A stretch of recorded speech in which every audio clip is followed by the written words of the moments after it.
Good morning, useless eaters. Or wait, is it empty containers? No. That's too cold. It's human resources. See, I prefer corporate tax chattel myself, but I hope everyone is having an excellent morning or afternoon, evening, or night, depending on where you end up tuning in from, either now or later. Did the show a little bit earlier today, so that maybe if it runs late, one, it doesn't cut into my sleep. How selfish of me. And also, so that if we do run later, it allowed me more time to prepare because I was able to prepare last night. So it doesn't really make a difference. I'm not going to run out of material or anything like that. In fact, I don't even think I'm going to be able to get to all of the material. So I hope I will, because we got a lot to cover. So last night I was preparing in a hurry, trying to get what I could done. I accidentally set the YouTube side for 7:05 p.m. Not really sure how I made that mistake, but it did happen. So, maybe people are thinking it's going to be this evening. We'll see how many people roll in here. Either way, we're going to go over some political news this morning, psychological operations, of course, for the most part. I mean, this is the year of psychological operations. We have to remember that 2025 was the target year for many of their goals set a long time ago. So we'll get into why I think that is personally, but that'll just be my opinion. Well, a lot of this is going to be my educated opinion with my knowledge of the law. And actually, that's what we're going to start this morning's stream with. This is not going to be a law show. My law shows are on the weekend, but it's really hard to explain why these psychological operations are being carried out without at least a brief explanation of basically the war we've been in for the last 1,000 years. And it is that long. I know that sounds crazy, but I'll explain it briefly. I'm not going to bore anybody so we can get into this material this morning. Basically, the law you're under determines the title to your property. Ever since title was introduced through registration by Norman the Conqueror in 1066. And for more information on that, just go watch any of my recent Saturday night videos. I'm pretty sure I cover it almost every single time because it's one of the most important events in history, and especially Western history. Introduced the Doomsday Book and forced people to register their property, which splits the title, right? And means you do not have absolute title to your property anymore in exchange for, say, protection of the property by the crown or the government or whatever.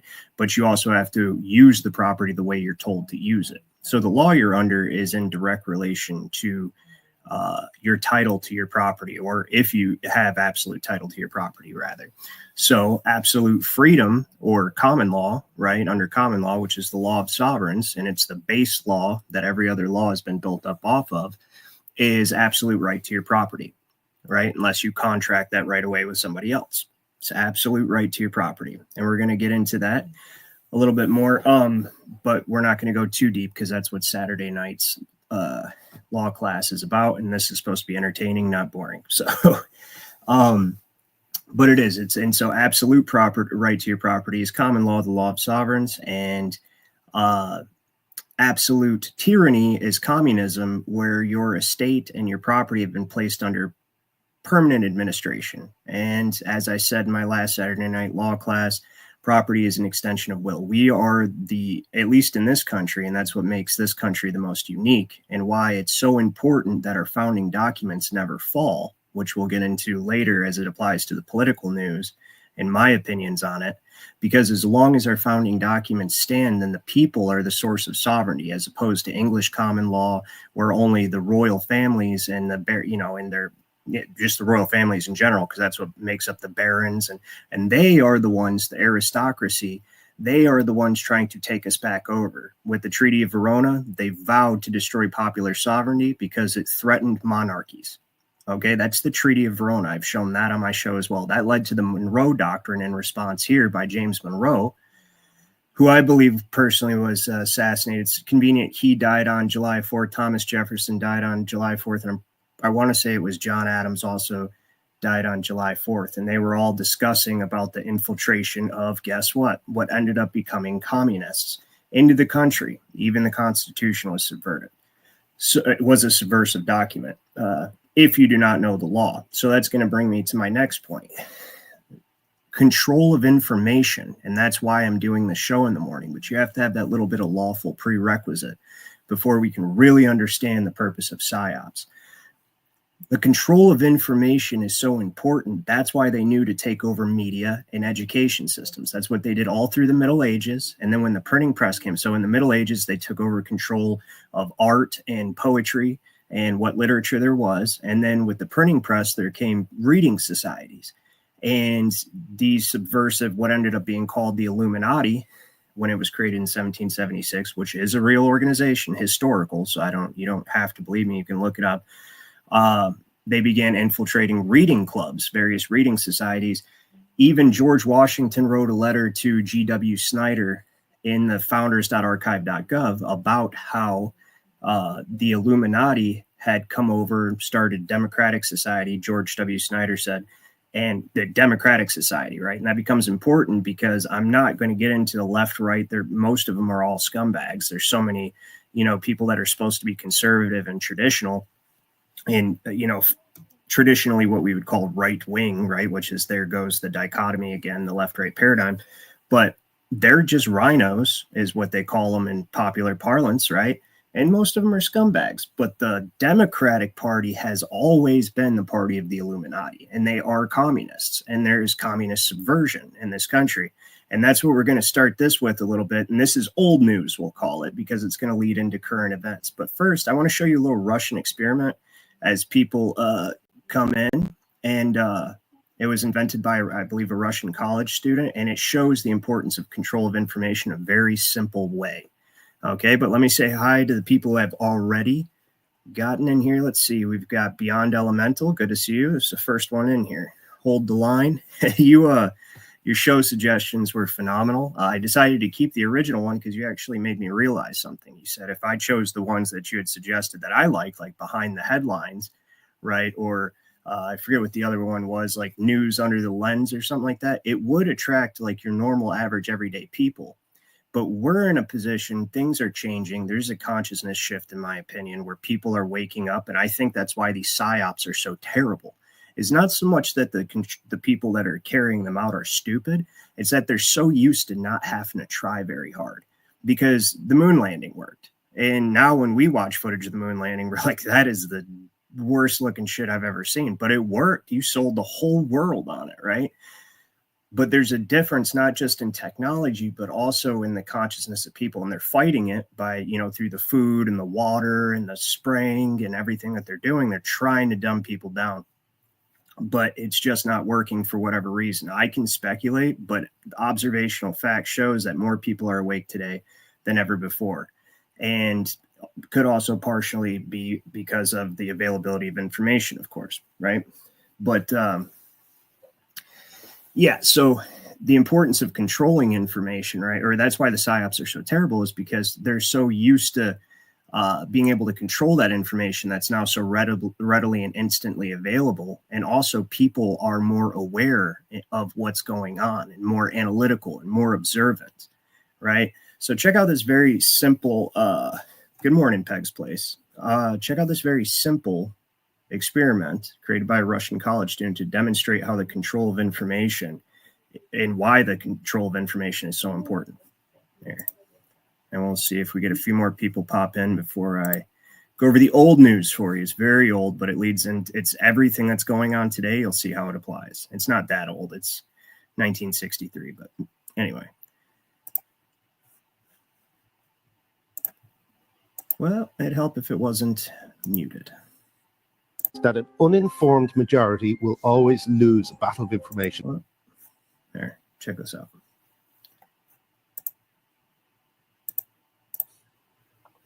Have you ever heard of a game called Werewolf? No. Everyone gets a piece of paper. It's either got villager written on it, but 2 have the word werewolf. Someone runs the game to make sure no one's cheating, and they go, okay, it's nighttime, everyone close your eyes.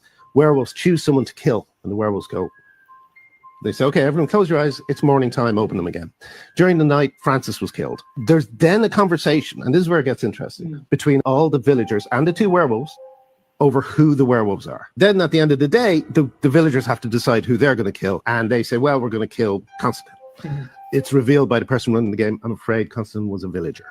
And the game continues. The villagers win the game if they kill both werewolves. The werewolves win the game if they kill all but 2 villagers. And the werewolves usually win. The game was invented by a student of sociology in Russia who wanted to prove his thesis that an uninformed majority will always lose a battle of information against an informed minority. So that just shows when you have hidden information, you can completely manipulate a large group of people. So very interesting, right? And that applies across so many spheres, right? It's all across the board. And mainly it goes like this. And this is why when the Carnegie Foundation was created, well, the roundtable groups were created first, like I told you guys before, the Pilgrim Society. And then they created other roundtable groups which funded foundations like the Carnegie Foundation, Rockefeller Foundation, which was also, well, propped up rather, because it was funded by the wealthy oligarchs and steel baron, or wealthy oil oligarch and steel baron, Carnegie and Rockefeller, not in that order. But that's why the first thing they did was discuss taking control of energy and information. And how are they going to do that? They were going to buy up the media, which JP Morgan did in this country. They were going to take control of education, which Rockefeller did. And when I say this country, I'm sure you guys can tell by my accents, the United States. I know I have, quite a few subscribers from outside of it. And actually, Carnegie took control of managing education internationally. So Rockefeller did it domestically. Carnegie took it over to Europe and all that. And they needed to change the history, right, in order to get a central bank established. Well, I mean, there was already one in England. Well, they needed to control the money, the history, so that they could get control of the law. Now, holding on to information that you don't know gives them you don't know gives them an advantage. And most importantly, that would be common law and the law, in general, or what you are and what you're supposed to be. And like I said, that's not the point of this morning's podcast, but it's important because history is just the history of law and money. That's it. Because money determines the law, and the law, whether it's oppressive or liberty, that creates the history and also the ebb and flow between the two. And it's very interesting. So what we're going to get into is this right here. So like I said to you guys, let's go ahead and share the screen, the whole window rather, because we can for a moment. So I actually came across some information when I was looking for more information on the stuff we were covering yesterday. And I was checking out James Corbett, if you guys don't know his site, and he's got this members thread. And this is how I do my research generally. I look in threads and I look at what people are saying, what have other people found. Now, I don't take it at face value at all, but that's where you get leads when you're researching things, right? You get leads not from the mainstream sources, not from history books or any kind of textbooks, not even from alternative media, as we've been discussing. You get leads from blog posts, WordPresses, or blog spots, WordPresses, and the like, right? And then you always have to verify them. So this was an interesting one I came across that I was unaware of, actually. And that's rare for me because it's in Congressional Record. And it's January 10th, 1963. They actually put the communist goals on Congressional Record. Now, surprise, surprise, because like I said, most of the government's a bunch of scumbag communists right now, because that's how long this infiltration's been going on. McCarthy wasn't crazy, actually. And all the stuff we're seeing right now by trying to, allow all these immigrants to come in, because that immediately makes them indentured to the corporation, et cetera, et cetera. I know that probably confuses you. Watch my law stuff, but it's all a part of creating absolute control over the estates of the entire population, aka communism. Okay, check this out. So when I was looking this up, of course, I went to congress.gov immediately, right? And we're going to share this. We're going to go over here. So when I went to congress.gov, I looked up, of course, they make it very difficult if you guys have ever looked up, but if you know how to use the search filters, you can find it fairly quickly, okay? So I looked up January 10th, 1967, House Congressional Record, and I needed the appendix. So you get down here to, as soon as you get down to the House for this date, because usually they have Senate and House together, right, in the older ones, or you can just cut to the chase and go here. But so you needed the extension of remarks, because we were looking for extension of remark. And this is going to show you how they intentionally subversively hid this from us. And let me look at I need to look at my screenshot real quick to remember what it was that we were looking for. Whoops. It was Appendix 34 and Appendix 35. So pages 34 and 35 of the appendix, okay? And this is called extensions of remarks, right? So you can even go down to the bottom of the House Congressional Record in the first place, right? And there, the appendix is not going to be here, right? No appendix. It just ends right there, right? The journal. So it's under the extension of remarks is the appendix here. So you go here, extension of remarks. And this, because it's actually, this quote is put forth by, this is put on the record by Honorable A.S. Erlong Jr. of Florida in the House of Representatives.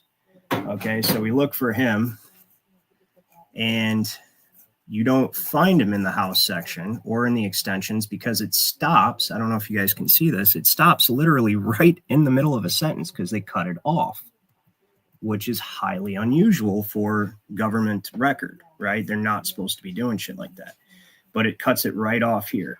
Okay. So then I went and did a search on an uncensored search browser since I did not find it on congress.gov. And check this out. Okay, boom, here's the appendix. This is what I need, A11 and, so on. So I need A30, what was it, A34 and A35. All right, let's flip through it. Notice borrow unavailable, limited preview. Some pages are omitted. I don't even think you can get this microfilm this is just options for other series. So they totally censored this. And this is why I think they hacked the archive a little while back, is to get rid of shit like this. And so I went online, and since this has been around for a long time and people found it, and now I'm sure it's a real thing, I went here, and sure enough, there's tons of people who know what it is. And when you read this stuff, and of course it's A.S. Erlong Jr. of Florida, we're going to skip down to, because a lot of this stuff is, and they use psychological operations. That's why they created communism in the first place. Okay. Communism and fascism were created to be at odds with each other and democracy when they're just three streams of the same tree. Okay. And all of it has to do with your estate being controlled by others, So democracy opens the door by popular vote. 51 enslaves the 49%, right? So it's the people are still in control, but the majority of people enslave the minority of people. That's how they open the door. And then they play two sides against each other till they erode your liberties to the point, like we were talking about yesterday, the subversion of and the illusion of civil rights, where when you have rights already, you're above the government, right? Civil rights are government privileges, but they're like, with the I almost messed up there, the Rainbow Mafia, right? How they're like, if they want to dress up like if they want to walk around with butt plug tails in and shit in litter boxes and do all this crazy stuff, right? You cannot stop them. That's their right to be able to do that, right? So, and those words, you can't, that's hate speech, right? Hate speech. And so what is that really? And that is right out of the Communist Manifesto, is using the minority against the majority to subvert the liberty, right? So I just wanted to show a few of these before we get into the news, because this is important. And it starts right here. So we'll zoom in a little bit, right? So, yeah, it's okay. Continue giving Russia access. So the way that this came about, actually, let me start here, is this is the actual out of the congressional record. Mr. Erlong, Mr. Speaker, blah, blah, blah. It says, at Miss Norman's request, I include in the record under unanimous consent, meaning the whole House agreed upon it, current communist goals, which she identifies as an excerpt from the Naked Communists. See where we are today with all the news propaganda and the psyops that are going on, is their final push towards this communism, because that's what the New World Order is a communist technocracy, okay, controlled by AI is their ideal. And so it says, and this is out of the book, The Naked Communist. So you can even, it's by Cleon Skousen. So we're going to go down to the important ones that are actually playing out today. And this is interesting, right? So it says, where are we at? Resist, promote the UN as the only hope for mankind. If its charter is rewritten, demand that it be set up as a one world government with its own independent armed forces. Right? Resist an outlaw or resist any attempt to outlaw the Communist Party.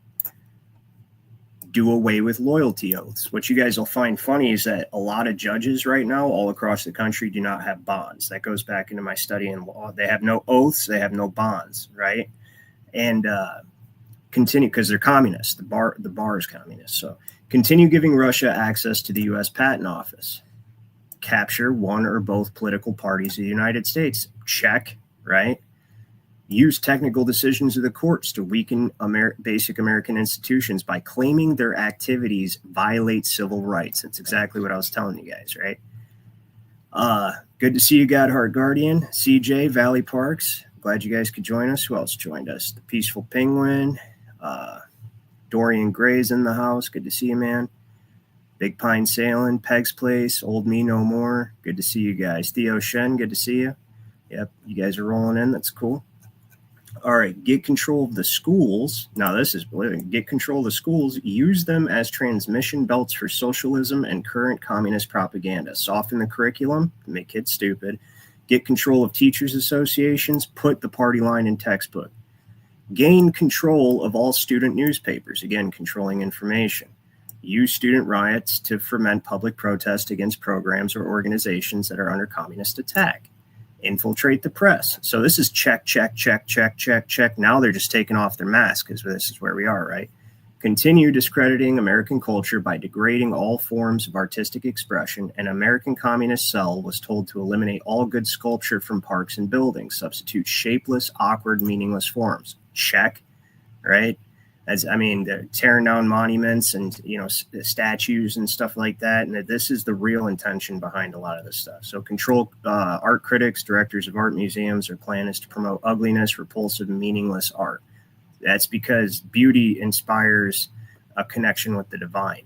And communism absolutely needs the people to be atheist and the government to be satanic. That's a fact. Eliminate all laws governing obscenity, calling them censorship and a violation of free speech and press. Think about that. Eliminate all laws governing censorship. I'm 35 years old. I remember when I was a little kid, you could scarcely say damn on cable television. Okay? American Pie, when that came out, that was the worst movie on the planet. Now, that's damn near a wholesome family movie compared to some of the stuff that comes out now. You know what I mean? But anyways, you get the idea. Present the rainbow mafia, degeneracy and promiscuity as normal, natural, and healthy. Check, right? And what have the last 5 years primarily been about? This, right? So that's as much as we're going to go into that. I just wanted to show you guys this stuff, right? Now we're going to get into the news. So Commie Trudeau in Canada is resigning. You guys know this, right? This sounds like a very good thing for Canada. Right? And the United States, because he's a piece of shit, right? So everybody should be celebrating. Hey, Ida Hack, good to see you. Everybody should be happy that Trudeau is resigning, right? Let's pop over to this real quick. I gotta share the individual windows, so bear with me for a sec. And boom, listen to this weasel, dude. Can't stand to hear him speak. For the holidays, I've also had a chance to reflect and have had long talks with my family about our future. Throughout the course of my career, any success I have personally achieved has been because of their support and with their encouragement. So last night over dinner, I told my kids about the decision that I'm sharing with you today. I intend to resign as party leader, as prime minister, after the party selects its next leader through a robust, nationwide, competitive process. A robust, nationwide, competitive process, right? Not like by their decision. That was such a lawyery way to say, like, we're going to pick who's going to lead you next, and you don't actually have a choice, right? So interestingly, why do Canadians hate him so much? Everything I just read to you guys, and thank you for suffering through the boring law stuff, because I know that's not a lot of people's cup of tea. That's why I started this show also. But that's important because that was his mission. He's also a World Economic Forum young global leader. And his father is most likely Fidel Castro. See, his father, who was also prime minister, I forget his first name, but it was Trudeau, and his mother were swingers. And they often entertained Fidel Castro on a regular basis. I mean, this is mainstream knowledge. This is, I mean, even guys like Benny Johnson, well, you know, all the new mainstream, which is what they call alternative. Even Benny Johnson and these guys talk about how this guy's Castro's kid. And Castro was the scary commie in Cuba. They were using psychological operations on people, you know, because that's the thing. They've always got to have a boogeyman to increase defense spending and to scare the public into submission, giving up their rights. Benjamin Franklin said those who sacrifice their liberty for security deserve neither and will lose both. And unfortunately, Crypt, if you're watching Crypt Rick this morning, Canadians are learning that the hard way, right? Because you sacrificed your liberty for security, and now you have neither liberty or security. So it's a perfect example. Australia is a perfect example. England, most definitely, they gave up their liberty way long time ago, back in 1066. Well, they were conquered, in all fairness. So, but yeah, so that's why they hate him. And so, you know, if we pop back over to this real quick, everything that I just read to you guys, he was doing, right? So he's, let's see, and this is in Canada. So it's the same system each time that they implement. Right. It's the same one they did in Russia back in the early 1900s with the Bolshevik Revolution. It's the same thing they did in Germany. And you could probably replace communist with another word that we can all think of. And it's pretty much, you know, at least one half of that certain group. So infiltrate press, but this one especially, this he's big time into. Present the rainbow mafia, degeneracy, and promiscuity as normal, natural, and healthy. I mean, this guy goes to Taylor Swift concerts, sits with his legs crossed. I mean, my goodness, right? Could you ask for a more emasculated soy boy freaking leader, right? Ridiculous. So now, while this seems like good news on the surface, Trudeau, the piece of shit communist who's ruined Canada over the last 9 years, is finally going to resign. You know, amid pressure of now Canadians. It only took 9 years for them to get pissed off enough to get rid of his fucking ass. And I know at one point in time he sold you guys a bunch of lies. I've seen that. He used to speak real well. He's a salesperson, right? So I'd say he should have been gone at least a few years ago, though. Anyway, this actually is not as good as it seems, at least not in my opinion. Right? Because what most people do not know, well, Canadians may not know. I don't know if your news is even reporting on it, but ours has no problem airing your dirty laundry, which is also why I look at foreign news to see our dirty laundry that they censor here. You know, that's just kind of how they work, right? The various media conglomerates, international. So let's stop sharing this. This is why this is not going to be such a good thing. We're going to share the window again. And so, although he's resigning, okay, he intends to resign as party leader, as prime minister after, and this is from timemagazine.com, right? After the party selects its next leader. Oh, can't speak this morning. Sorry, it's my late night, so forgive me. I intend to resign as party leader, as prime minister, after the party selects its next leader through a robust nationwide and competitive process. Real funny, right? So, let's see, where is it that he says? Just bear with me. I had it pulled up and then it restarted over. Anyway, Parliament is basically suspended. Okay, so that's the point of it. Is it on this one? Hold on, sorry guys. See how it just starts over? So yeah, he has suspended Parliament until March 24th, and he will resign once the Liberal Party finds a successor. So what does it mean if he's still acting prime minister under still executive authority, right, or emergency executive authority, and he has no check through Parliament on him, right, and only the House of Commons can actually issue a vote of no confidence? He's essentially a emperor for the next few months, and I just thought some Canadians might want to know that. So that should bring some interesting psychological operations down the pipeline, as well as probably some security issues for the northern border, as they are flooding us with refugees from countries where their people are not so amenable to women's rights. You know what I mean? And I don't mean like, abortions, just like bodily autonomy, rather natural rights, a woman's natural rights. They don't really see women as people. They see them more as property. And I'm trying not to get the video taken down, but over in England right now, these guys are going buck wild and pretty much, grape, just a bunch of grapes everywhere, whole bunch of grapes. And then when the British citizens are speaking out about it, they get fucking arrested. But guess what doesn't happen to the people with grapes everywhere? Nothing. Not a damn thing, right? And I'm pretty sure King Charles recently came out and said that he was very sympathetic towards young Islamic individuals. So, this is a planned, like we were talking about at the end of the show yesterday. It's the Great Migration Replacement movement that they're trying to bring all these people over here.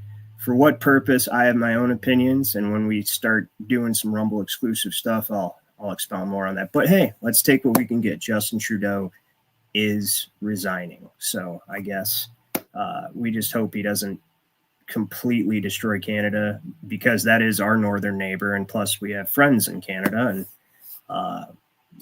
before the 24th. It's going to be interesting to see how that plays out, to say the least. Moving on to American political news, and speaking of communism, listen to this stupid broad, right? This dumb bitch right here, right? And look at this guy. What is this guy even? He looks like a damn, like one of the, Grimace. He's like fucking Grimace in a suit. Dude, look at him, right? Terrible. This is the IRS commissioner, right? So Maddow, or is going to be, if I remember correctly, Rachel Maddow herself is a Rhodes Scholar, right? Good morning, Betty Boop, Peg's Place. Don't know if I had, let me see who else has come in here. So, Rachel Maddow is a Rhodes Scholar. So remember at the beginning of the stream, I know a lot of you guys have joined since I started and maybe did not hear, but, the first roundtable groups that were going to bring big business and the leaders and governments around the world together to destroy popular sovereignty and create basically a corporate technocracy.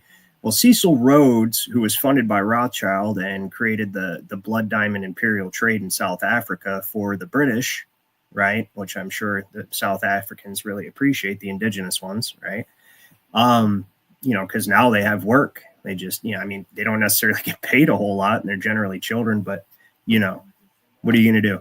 So, that guy is responsible for that, Cecil Rhodes. And then they created the first roundtable group using his trust fund after he died. And that group is called the Pilgrim Society. And then they created the Rhodes Scholarship. And this is how they recruit out of colleges, right? Like Bill Clinton's a Rhodes Scholar. And there's plenty of them, actually, all through big business, media, and government. And being a Rhodes Scholar is obviously, it's like joining it's joining their side, essentially. So check this out, what she has to say.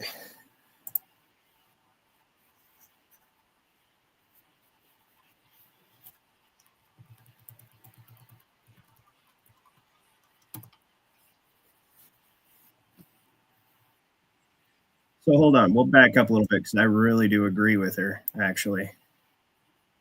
She says, absolutely, because there should be no fucking IRS, right? There should be no IRS because income tax is a tax on the use of your own estate under the presumption that it's not yours, right? It's they're literally taxing, they're taking your property before you even receive it. They're taxing your wage before you even receive it. It's fucking insane, right? Anyway, just listen to how she tries to sell this, though. I just wanted to throw that little tidbit in there for you guys so that you can listen to the rest of the stupid shit she says. Like, it's a technocratic, autonomous institution, and it's supposed to be independent. And this is a Rhodes Scholar for you, a media shill bitch.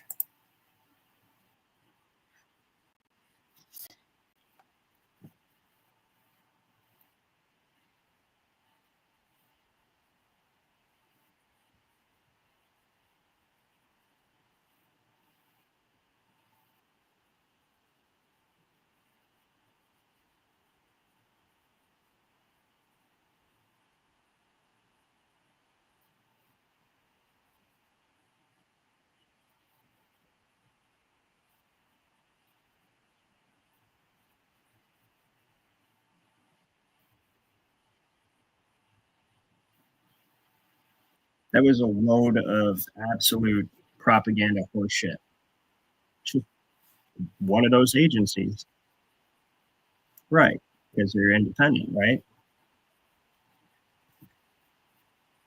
Because what they actually are the autonomous accounting firm of the private central bank known as the Federal Reserve. That's keeping a record of all of your mortgaged estates, right? It's very hard not to talk about this stuff without going into the other stuff, right? And I'm trying not to, but I mean, this is ridiculous. This is this is a perfect example of how they brainwash people into thinking they're intelligent by regurgitating the most stupid propagandist shit on the planet. And you look at her and or not, I would never look at her, but these libtards and, certain people look at her and go, oh, she knows what she's talking about. She's educated. She's got glasses. She's kind of masculine, right? Is she a dude? Who knows? Right? She's got to know what she's talking about. So I'm just going to parrot what the fuck she says. And that's how the IRS is supposed to work, right? Anyways, my main reason for bringing this story to your attention is I would say this is very indicative of some financial changes coming down the pipeline this year. Because it is highly unusual to replace an incumbent IRS chairman, basically. So very unusual. I don't know if it's, I could speculate. Is it going to be moving to cryptocurrency? Right? Because here's the thing. When all of this, we have no money. There is no money in this country. The only thing valuable in this country is the people. And that's why you're human resources. And all we do is trade debt contracts back and forth. And then keep printing more of them and more of them and more of them while they keep simultaneously ending more and more of the resources that support them through various medical procedures and et cetera, right? That was about the cleverest way I could think to say that. So eventually, and I mean, it does matter on a moral level, but as far as their ability they still control the estates of people who are gone a long time ago. So, because they just keep generating securities. And so there is going to have to be a change that takes place. Here's the major change. Okay. So I'm not doom and gloom. And I really kind of have an not unbiased because I despise communism. But when I look at certain situations, I know the solution, right? And the solution's easy, but the solution only happens one way. And that's if everybody learns the stuff I teach on Saturday night. That's all I have to say. That is the solution. It's very possible. Most of my subscribers, that's how you got here in the first place. And, that is the actual solution. I'm not a charlatan. I'm not selling you snake oil. It really works. It has worked, but we'll get into that. Like, there is a solution. We just have to keep pointing out their bullshit, because every time we point out their bullshit and make it big, for whatever reason, they seem to steer away from using it, like Bluebeam, for instance, right? So anyway, let's move on. Oh, shit. No sound on the Twitter video. My bad, guys. Well, you know what? She's annoying anyway. That was my fault. Here, let's do it one more time, I guess. I have to. You guys remember everything I just said, okay? Because I'm not going to repeat all that shit. Selling you propaganda, trying to act like this is an awful thing that's about to be done, when really the fact that the institution exists in the first place is the awful thing. Then she comes to the defense of the institution as if it's supposed to be independent and autonomous, when it's nothing but the accounting firm and record keeper for the mortgaged estates of chattel, corporate tax chattel, right? So here you guys go. You can listen to her for a moment while she tries to sell you on the idea of the IRS is a good institution and it's autonomous and Long should not be the appointed commissioner of the IRS when Trump becomes president, because nobody should. That is human grimace. And that's because there is no vacant position. See right there? That would have been the most honest and intelligent thing she said in her life if she stopped after saying no one should. Right? No one should be chairman. Period. Because there should be no fucking IRS, right? Because it's just extortion. And it's constitutionally, and the way they get away with it is it's the tax on the use of abandoned estates that they administer. But in reality, since they really know you're alive and they really know you are you, it's actually just extortion. So to nominate anyone to. I The just made a IRS list, already another has list. a commissioner I'm who sure. is currently in the middle of a 5-year term that doesn't end until 2027. The IRS isn't like any other government agency. It's not No like, shit. you know, the State Department where a new president's going to You have a mean new. because it's not created by the Constitution? Is that what you mean? Huh? Yeah. In fact, some original state constitutions prohibit income tax, like California. That's why they have to call it franchise tax over there. Is that what you're talking about? Oh, okay. Policy, and so he gets to nominate a new Secretary of State when he gets sworn in. The IRS isn't like that. It is just a technocratic institution. A technocratic institution that is supposed to crunch the numbers and for the privately owned Federal Reserve. Carry out the job of collecting taxes for the privately owned Federal Reserve in a technocratically efficient and sufficient way. That was a word salad. That was a word salad. That was a way of saying a bunch of shit while simultaneously not saying a single thing of substance. Right? No, you like that? Yeah, that first guy, he was Human Grimace, wasn't he? Big Pine Sailing.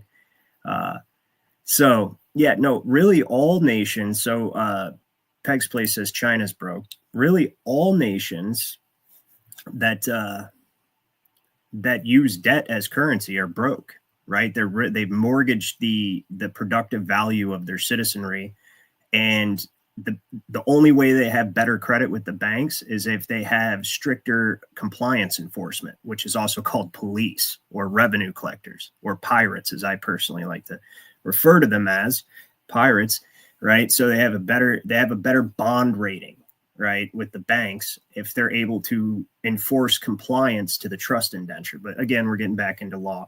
And yeah, so all countries that use debt as currency, which is 99% of them, because central banks are, if they don't directly control the country, they indirectly control it through the World Bank and a bunch of loans that they gave out through the 60s and 70s that those countries have never been able to pay back to set up infrastructure. Just read Diaries of an Economic Hitman. And that'll give you everything you need to know about that anyway. And this guy was that guy. His name is Dave Perkins. So anyway, we'll listen to a little bit more. Way that doesn't change from one administration to the next. And so the IRS is one of those agencies where the top person isn't supposed to turn over with a new president. The job has a 5-year term. It's specifically supposed to overlap into various presidents' terms because it's one of those jobs. Yeah, you freaking Rhodes Scholar British puppet, dude. It's so stupid, right? Like, why would she even bring this up? Like, most people are even going to they're just going to regurgitate whatever the fuck she says. So let's move on to the next story. That was dumb. The reason I brought that up is because Trump is replacing the IRS commissioner. That means we have big economic changes coming down the pipeline, right? So it's up in the air how that's going to work out. I seen somebody else said, the Peaceful Penguin said that the solution is the lost word no. Sort of, but see, I used to say that, and that's one of the reasons, like, people who watch my old videos, I created my YouTube channel in 2021, but I didn't actually start creating content till 2022. And from 2022 to today in 2025, I have learned, so I learn every day about law. I mean, I read actual laws and I read treaties and all that stuff. And I learn the history of law, and I learn the stuff that I teach you guys, right? And it's very, very important. And I knew a lot prior to then, right, about law. I knew something wasn't right, like a lot of you do, all that stuff, right? But it wasn't until I learned the law that I learned why just saying no will not work, because you have to know how to say no. And that's what I teach on my Saturday night shows. It's how to say no. You can't just say no because of the way they've set this up from the beginning. Unless we all said no, then that would work, because we still have our arms. You know what I mean? And I'm not talking about the ones you grab stuff with, not the ones that your hands are on. But if we had that sufficient majority, but see, with using their own system against them by using its basis, you don't have to go that route. You can literally break their courts and break their system. But let's get on to the next story. All right. this is interesting. So potential civil war. We're still not out of that boiling pot of water there, because we gotta present the screen now because I had to share window. So dumb. StreamYard needs to fix that. If you show the whole window where you can go from tab to tab, it's much more convenient, but you cannot hear the videos on the tab for whatever reason. You guys cannot. I can. You cannot. So when I show a video, I have to select the window individually. And when I, want to be efficient and move quickly, I select the window. And it's irritating. They need to fix that shit, especially since they just doubled their prices a couple months ago. Ridiculous. But let's continue. So let's look at some feed. This is, of course, obviously X. We were talking about how it's uncensored, and that's for a reason. This is the best place to kind of see what the pulse of people are, especially when you look at looks and views and stuff. So they're threatening to, first they threatened not to certify Donald Trump yesterday, right? I was hoping they would do that. Because they were going to use the 14th Amendment in the fourth section of the fourth clause of the 14th Amendment, which was the insurrection. They called it the insurrection clause, which it's really actually the public debt shall not be questioned because you're now corporate tax chattel as a federal citizen clause. And that's actually the exact reason that I hope they used it. On top of that, it wasn't lawfully ratified. So if they were going to bring the spotlight on it, I was going to hammer it home. And if you guys don't believe me, I'm not going to bore you with a bunch of law stuff this morning, but I had it pulled up already. This is House Congressional Record, June 13th, 1967, straight from Congress.gov, where here it says 14th Amendment. Let's see if I can highlight it. Whoops, no, right here. 14th Amendment. Equal protection law, which is civil rights, which are actually civil privileges, which are not actual rights, and they're just conditional privileges if you behave properly, or tool of usurpation. So yes, the 14th Amendment was a tool of usurpation. There was no such thing as a federal citizen or United States citizen prior to the creation. The United States citizen prior to the ratification. And this is the most beautiful thing about it, is that this whole section right here in the Congressional Record, including Andrew Johnson's veto message and all the states that refused to ratify it, they rejected it, which was like more than, it was almost half of them, if I remember, and they needed 3/4 to pass it. So they just excluded them. It was never even lawfully ratified. So I was like, please try to not certify him under the 14th Amendment so we can just take the foundation of your whole fucking sham of this federal feudal system that you've set up with registry and all that. And one could hope, right? But apparently they didn't go that route. So the next thing they're going to do is they're going to send Trump to, or they're going to sentence Trump for a felony on the 10th of whatever he did with that Stormy Daniels, the NDA agreement. Haven't even really been following it because it's so fucking stupid. But they're going to sentence him for it, but they said no prison time. Right. So already all the controversy is heating up on the internet, and people are like, here we got this guy goes, or this person goes, leave Trump alone or we'll start a civil war. And she says, here we go. MAGATs are already threatening with civil war if Trump gets sentenced to prison on September 18th. Fuck your feelings, she says. And then go down here and you've got one from the other side. Where did I see her at? Right here.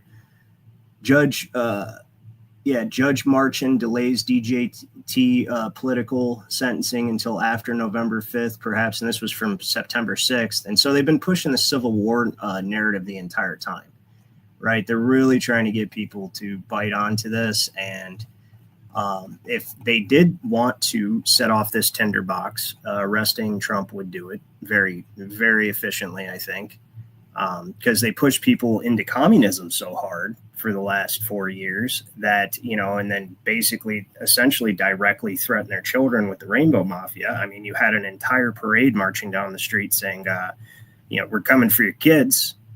That's on video, so But hey, could it also be a psychological operation?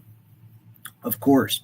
The goal of, I believe, of this Psyop barrage is to get people to no longer know how to no longer believe anything, because there's no way to tell what's true and what is not. And if they get people to that point, then we are in a bad spot. But like I said, I don't think we will be. I'm very positive we can fix this. And not only that, but people are waking up faster and faster. I mean, look how quickly news reaches us about the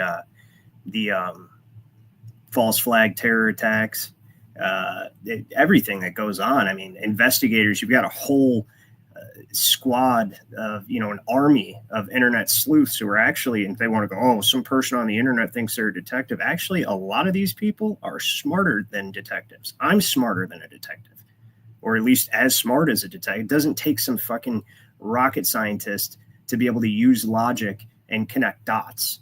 Okay. And in fact, yeah, I mean, rocket science is probably difficult, but it's, you can learn anything. Is my point. People, So, yeah, potential civil war situation, right? Let's see, what's this here? That's Rachel Maddow. All right, so here's another plan they could possibly be using, and one of the reasons why I think they carried out this psyop. This attacker, right, apparently had built bombs with a very rare explosive compound. And the compound has never been used in a U.S. or European attack, right? And they're saying it's only available in foreign countries.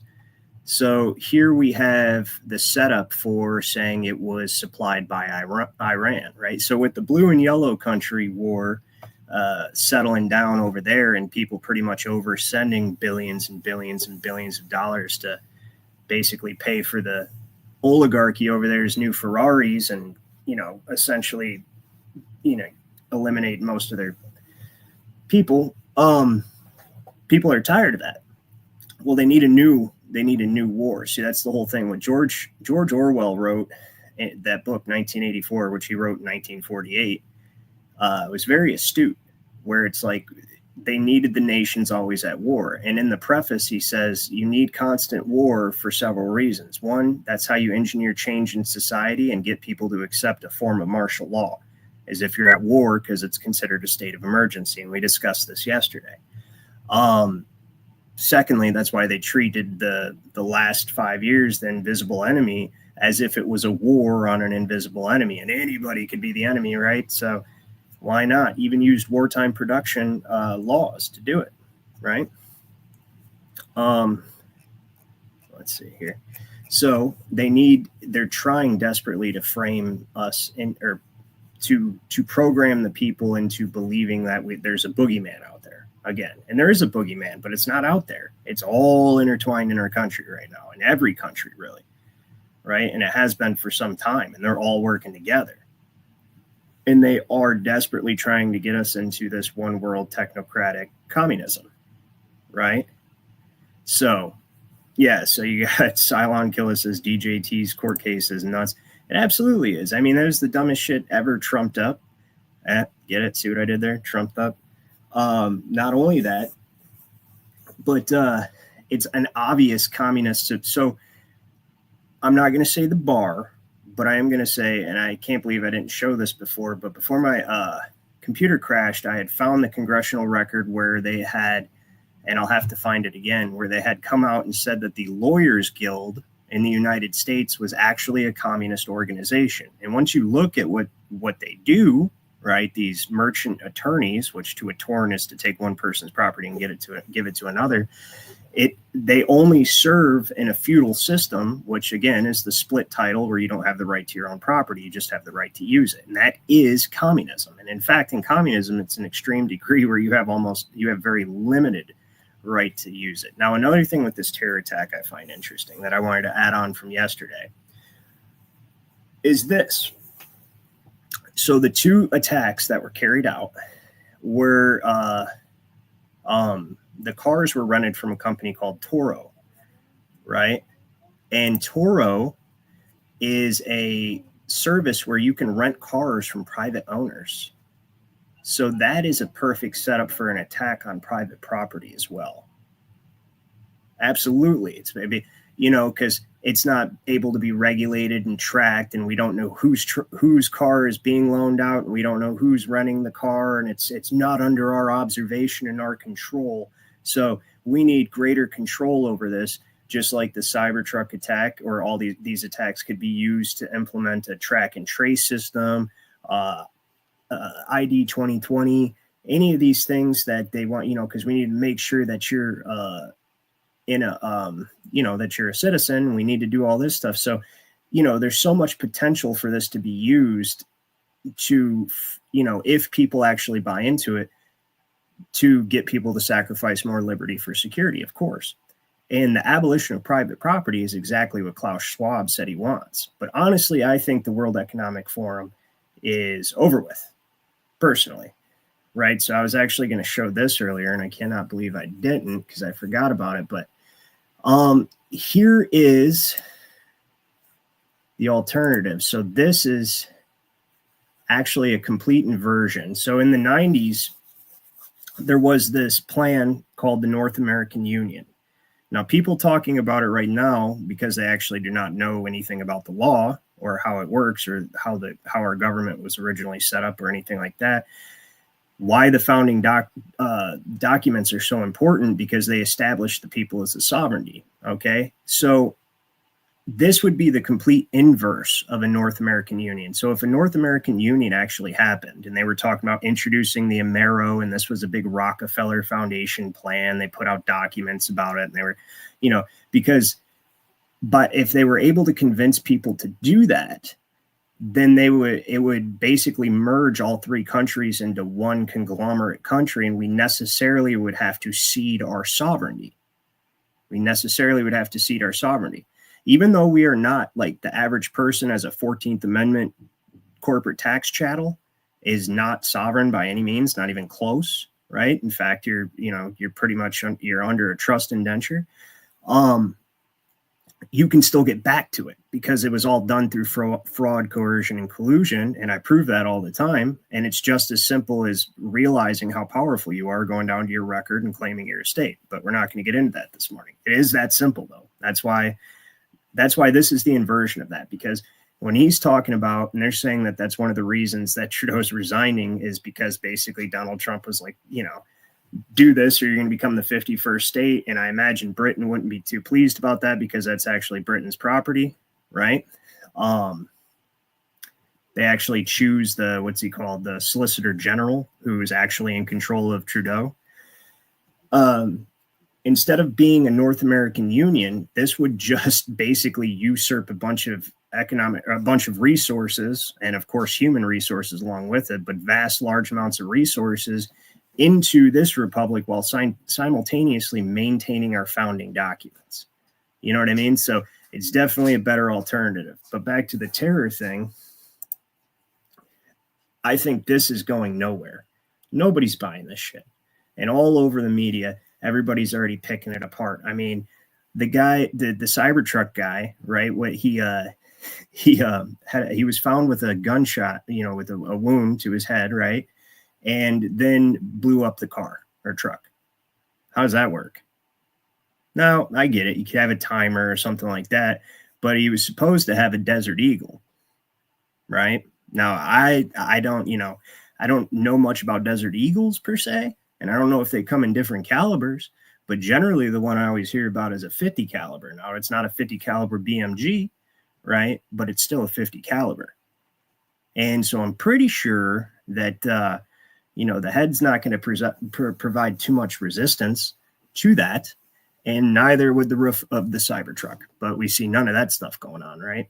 And then there's videos showing him that he's moving, right, before it happens and stuff. And here's another interesting thing. I don't know how many people do you know that it's not Las Vegas, Nevada, but it's, I believe, Las Vegas, New Mexico, if I remember correctly. So how difficult would it be if you wanted to set this thing up, right, for the, so that you scare people into accepting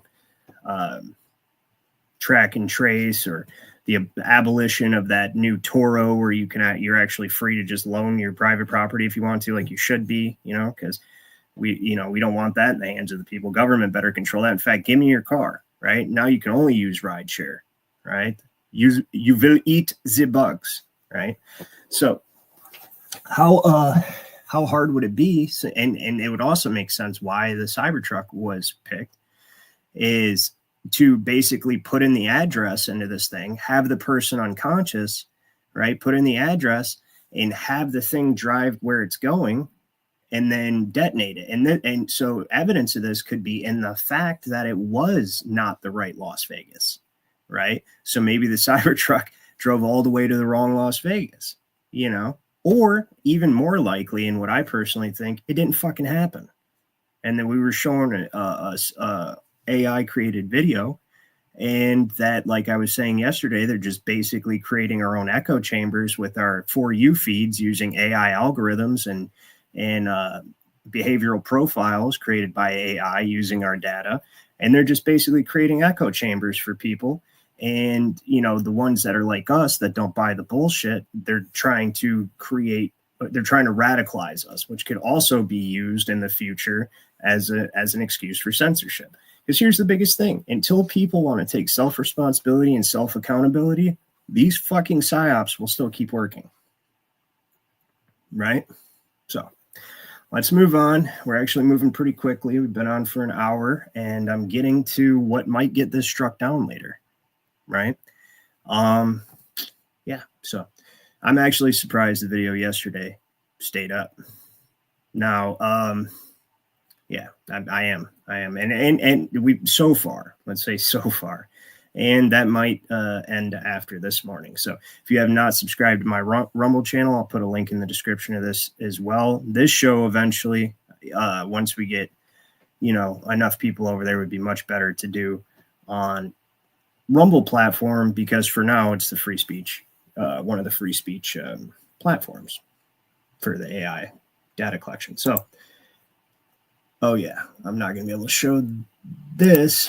So here's a situation to add to the fog yesterday. I got to actually share the individual window. Let's see what people are saying over here. So sorry, guys, I've been going through this and not looking at your comments. Let me check out what people are saying. So his court case, non-aggression and self-defense are pillars of natural law. That's absolutely true. Peaceful Penguin.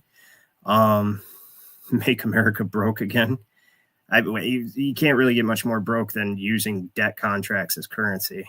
In the name of democracy, supreme power is vested unto the people in this insane state. Instead of, that's actually not the democracy. We're not a democracy. The founders hated democracy. They said it was one of the worst forms of government on the planet because it was enslavement of the minority by the majority. In fact, government's just a utility, and it's supposed to only handle basically facilitate trade between the states, right? Because the states handle the trade within the states and also internationally, and then conscript a military for war.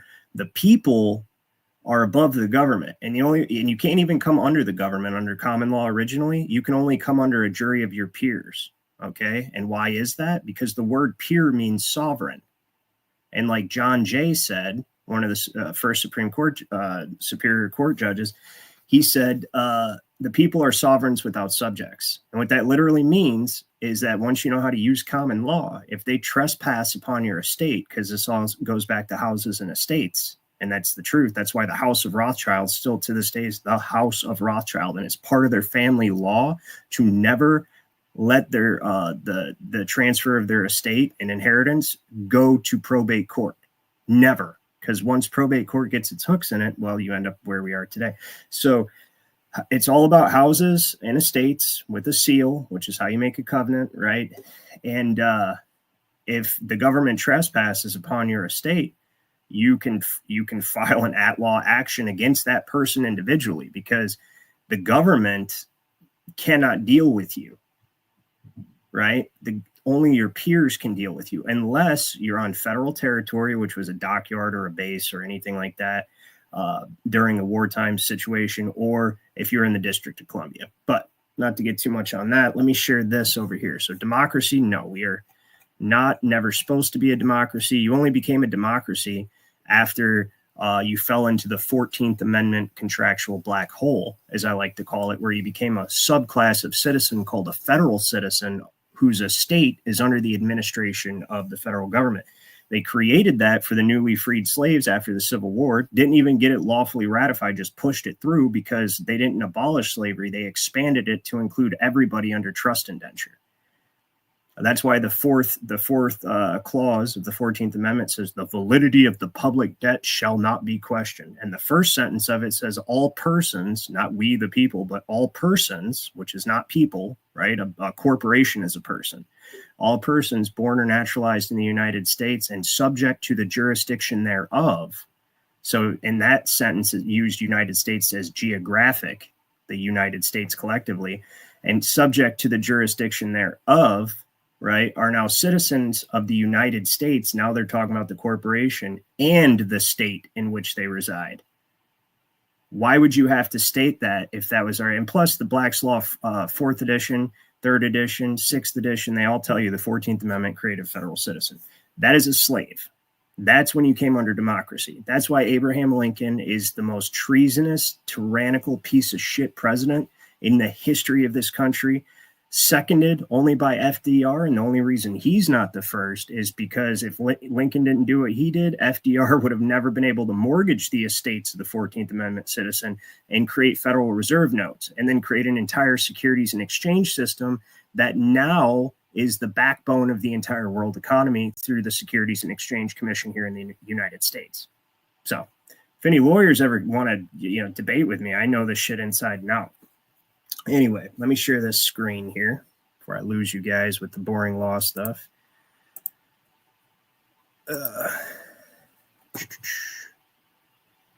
Yeah, so update on the fog stuff. All right, share this. Let me expand. It's a project first dreamed up by the military to get information from the battlefield. They call it smart dust, and the new technology may soon make it possible to keep track of anything, anywhere, including you. So, interesting thing is that actual news clip, I believe, was from the 90s or the early 2000s, and they had already started developing this stuff, right? Now, can you imagine how much further along this is?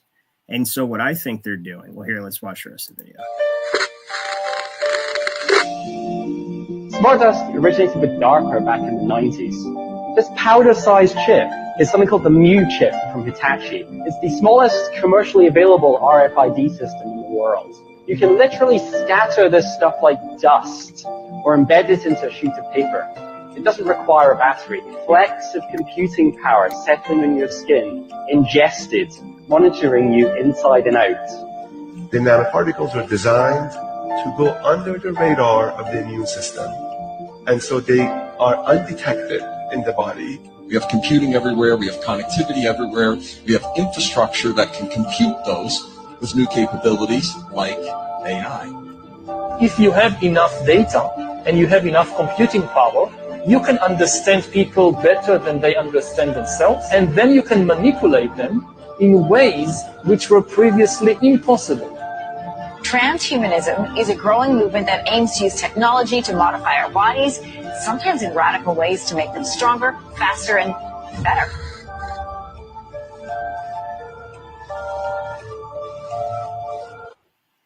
Yeah. So I have a personal theory with that, and it's actually based on so like even they call it here DARPA smart dust, and I don't know if you guys can read that, but I'm not going to read it out loud. But yeah, it's pretty much, a way to induce a certain state of being that's going to be used for a national emergency, right? If they're able to get people to buy it enough, and if people don't associate what they're trying to do with this fog, which it looks like a lot of people are, but then again, it's hard to tell with the AI generated echo chamber. It could just look that way to me. Would you guys agree that you see a lot of people associating, maybe not feeling so well with the with that situation there, right? I would, and now to add an extra layer. So yesterday I told you guys how the Navy sprayed biological fog containing biological agents over Californian city yesterday in the 50s with the goal of getting 800,000 people sick. And this actually happened. It's a fact, right? And I showed you, there was a CBS freaking news article about it. So now I'm sure that was enticing to them to have this, agent or whatever they developed. But now what about smart dust? So now this is you can literally flip it on and flip it off depending on whether or not that person is a dissident. So, what if this is just the program of get it into them, right? And then let's go ahead and continue to monitor how they react to, political news and all this stuff. And you got to remember, AI's got a backdoor into all of your data, right? That's why it's here. It's not here for you to make videos and pictures and talk to it on Chat GPT and all. That's not why it's here. It's here to monitor you, collect data, create profiles, and figure out how to best govern you harder, right? That's what it's here for. So what if this is part of, because Deagle.com 2025, who here knows about that, predicted the population forecast for our country in the year 2025 was going to be a decrease of, from 380 million down to 64. And that's a CIA contracting website, right? They do forecasts for intelligence agencies.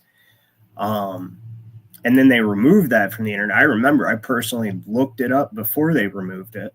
And of course you can believe me or not, but I know it's true. You can only take my word for it, which I get. But what if they're about to eliminate the problems? You never know, right? So let's move on to the next speculative. Yes, AI is a data farm. Absolutely. Says Peaceful Penguin says attempt to confuse Yukon meaning against fuse meaning. Together words and their oh yeah, we're not going to get into that this morning, but I'm on the same page with you, dude. That's actually leads right into the stuff I talk about on Saturday night. So if you like that type of stuff and you don't ordinarily watch my weekend shows, that's what that's about.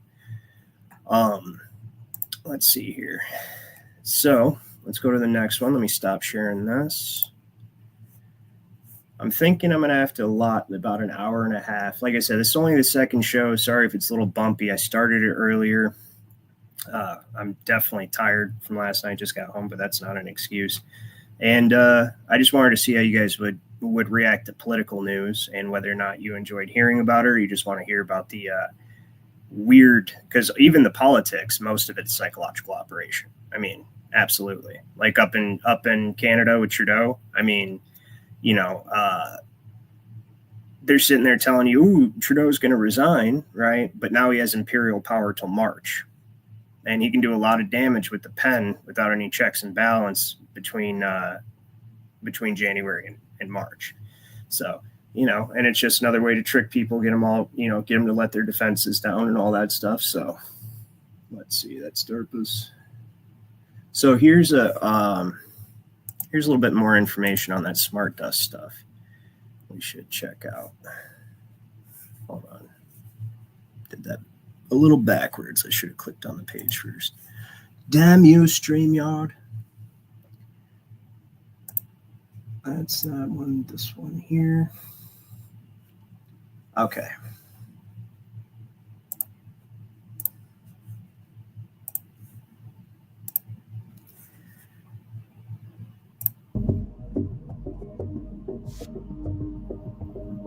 It's just, but I don't know if I can zoom in on this. Yes, I can. So this is kind of how it works, right? It says their minuscule size.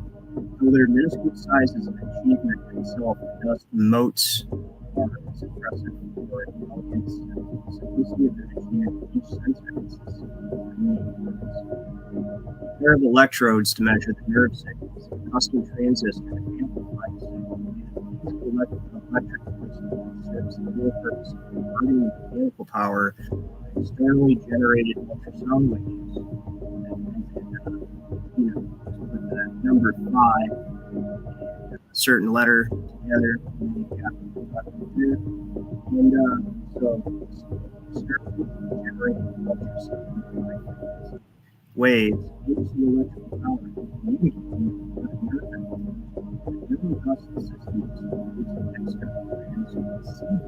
board that uses ultrasound to power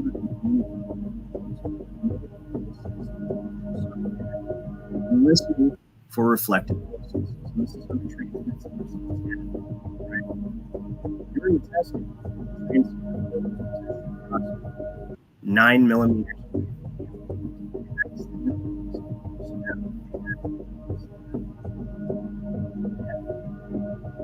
9 millimeters.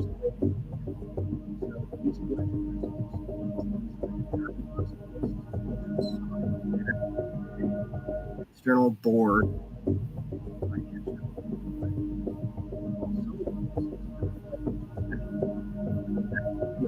So basically, like I said, we're using this. It may be in the fall, maybe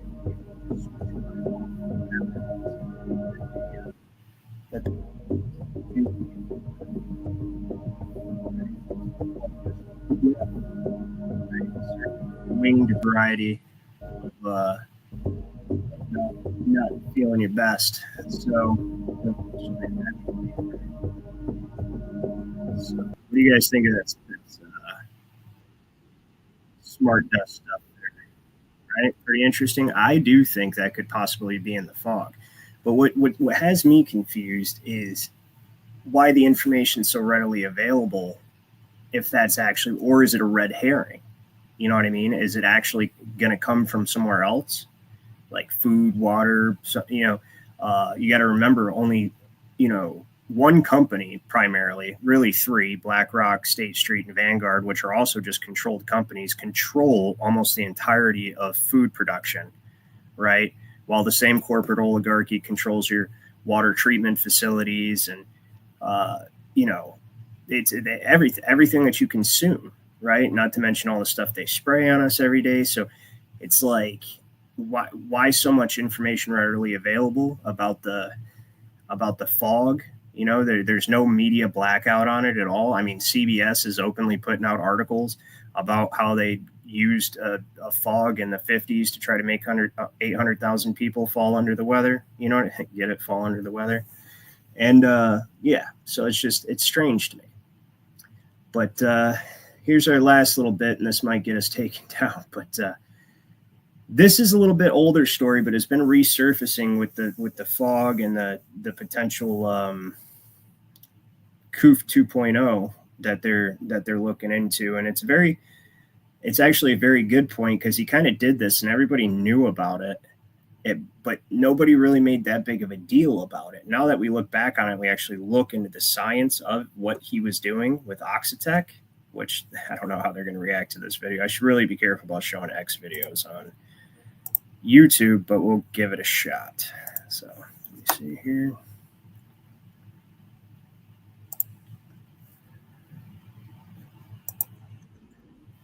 Whoops. Start it over.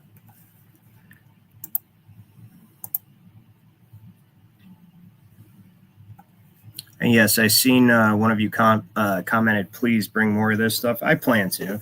I absolutely plan to. We got to cover politics a little bit, but I'm not going to. I see people aren't really into that so much, so I'm not going to really lean heavily into talking politics with you guys. Maybe I'll save that for like the first portion of my law night or something like that. Like I said, I'm still trying to work out the format. So, and I'm trying to see what you guys are more interested in hearing about and not hearing about through the lens of, what I know about certain things. And there's I do have to tell you, it all comes back to just taking your property, though, which is done through the law, statute, state of emergency, and all that stuff. So, I mean, it's what it all comes back to. Every single thing about this, the whole point is about permanently destroying any way that we have back to absolute property or absolute right to our property.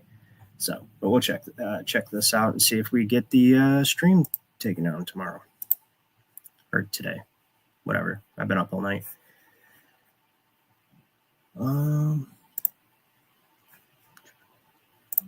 Who had weaponized mosquitoes on their bingo card? Researchers funded by the Bill and Melinda Gates Foundation have transformed mosquitoes into flying vaccinators.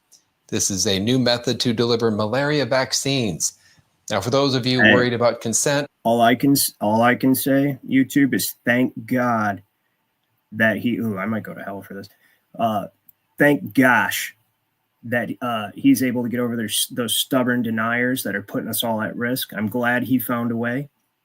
He's really looking out for the best interest of the people of the world. You know, he feels like the only way to save the planet from some made up stuff is to lower the amount of inhabitants. But generally, he's doing a great thing, and he really cares about our health. And I'm just so glad we have a philanthropist like him, who's so generous and has such a big heart. He comes from a long line of philanthropists. His father cared so much about inner city populations that he helped start Planned Parenthood, which, he just really cared about women's rights and the inner city populations, and really, really loves kids. We know how much Bill Gates loves kids, for sure. No, right? He fucking really loves them, right? All right, let's get back to this. Mosquitoes are better at securing informed consent than Congress.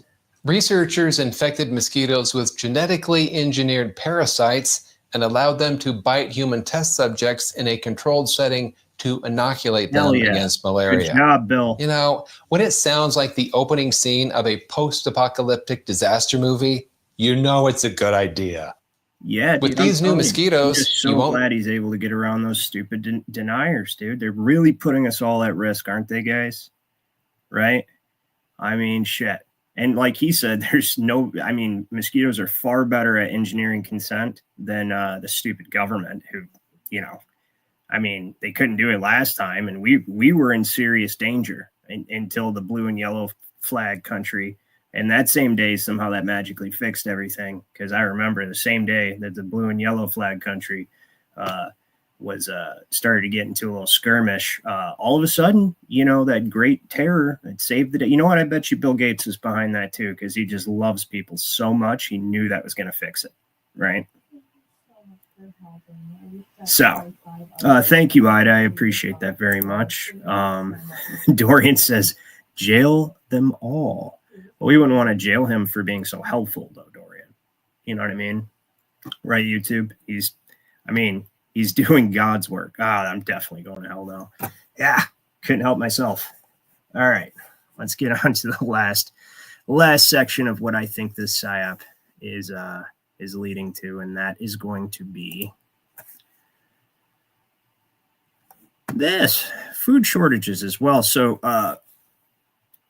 our lovely friend, Mr. Henry Kissinger, may he roast in hell, had once said, if you control the food, you control the population, right?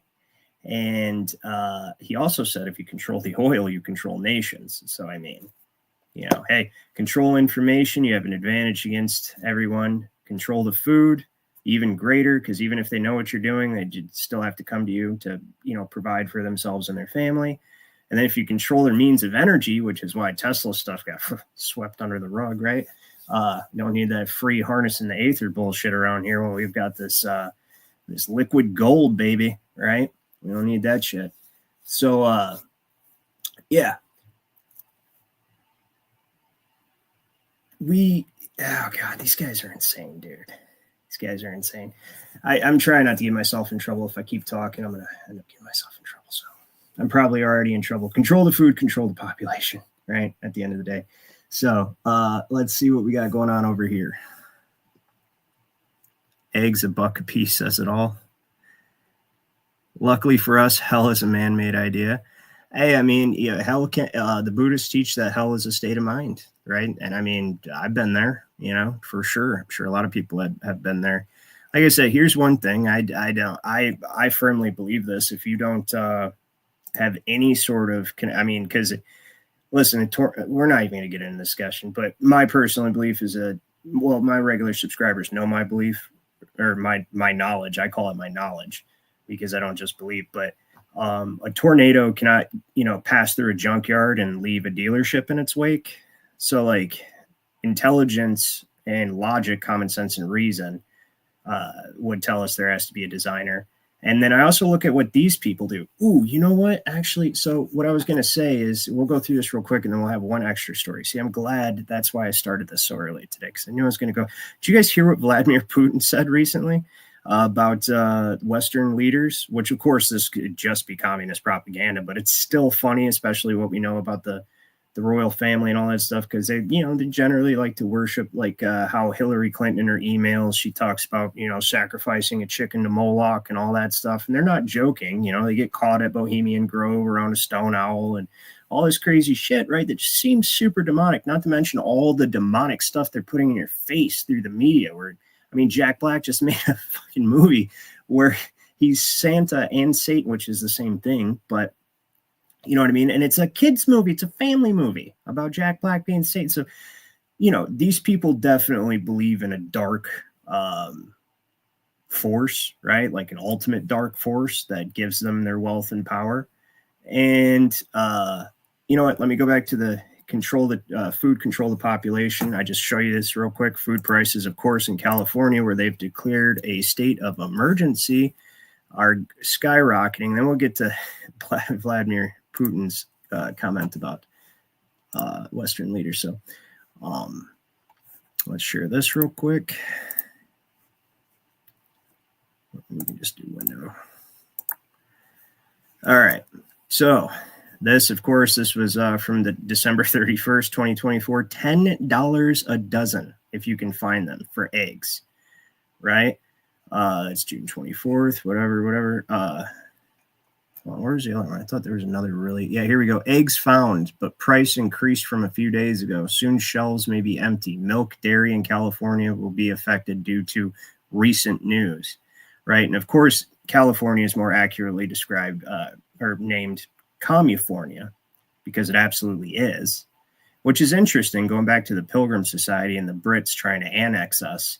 Right, it's been really being behind the one world order. The Pilgrim Society specifically, not just my regular. I love my British subscribers, and Brits are cool people. In fact, we're kind of related in ancestry. But the royal family and the wealthy oligarchs and the Bank of England and all those people are absolutely the ones primarily behind everything going on in the world, right?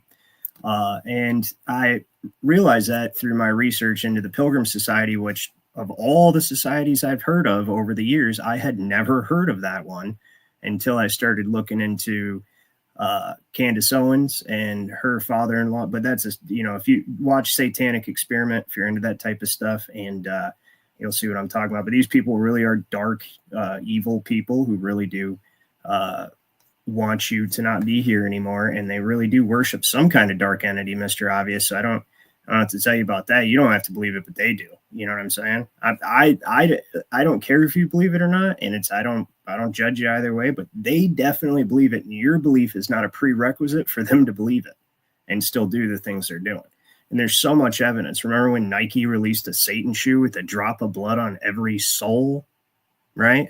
From the same guy who had a popular music video giving Satan a lap dance.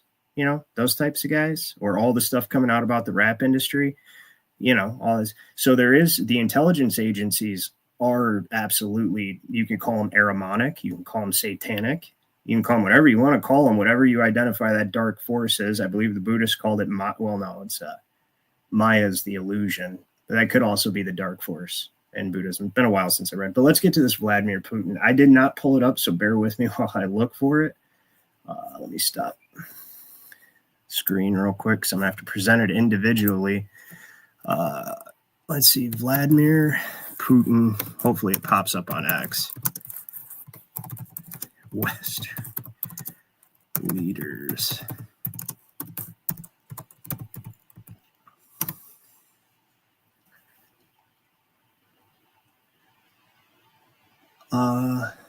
Okay, so this one he's talking about, the West is run by satanic but this is the one I was actually talking about. So let's check this out, right? What the hell was that? Was that me? Can you guys hear me still? Okay. All right, let me share this.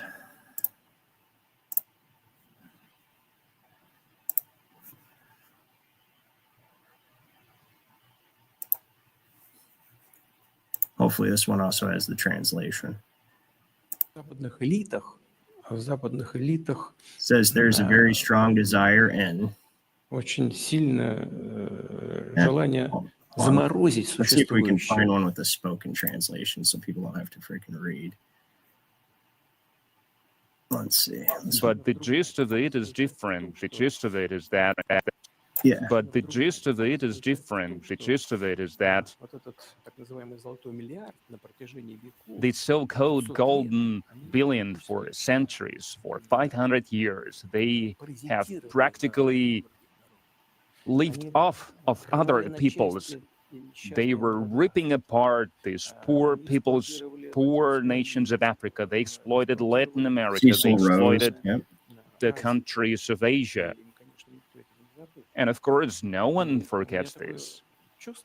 And I have a feeling that it's not even about the leaders of these countries, even though it is a very important thing, but the common people of these countries. In their heart, they can feel what's happening. They can see our struggle for our independence, for our true sovereignty.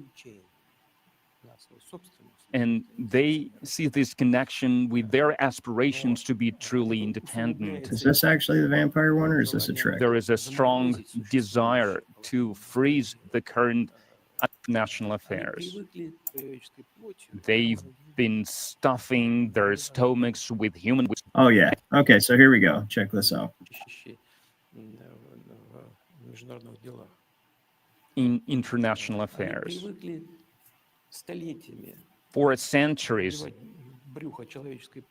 they've been stuffing their stomachs with human flesh, and they've been stuffing their pockets with money, but they must realize that this ball of vampires is about to end. Okay, so he literally said that on live television. He said they've been stuffing their stomachs with, well, you heard his words, right? And and then so it brings to mind Lady Gaga and Marina Abramovic and the body cake and the soul cooking and the all that good stuff, right? That they have going on over there. And Hollywood's just like I was telling you guys yesterday, that's just the main original programming of their future.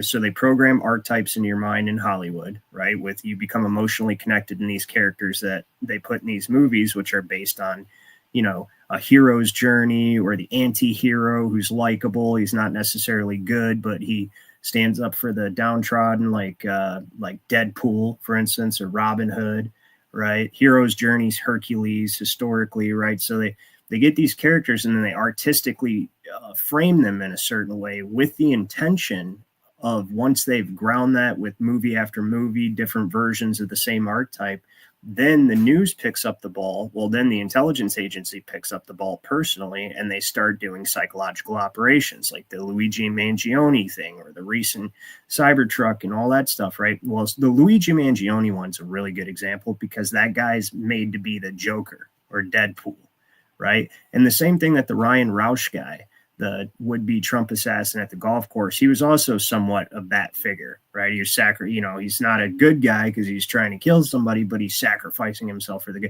good of everybody. That's how they wanted you, the left anyway, to see these people or that person. And then apparently a bunch of nutbags see this Luigi guy as some sort of hero, and girls are like, oh, he's so good looking, this and that, blah, blah, which is weird, right? That's really bad. We need to check the young generation of females in this country and see if they're okay.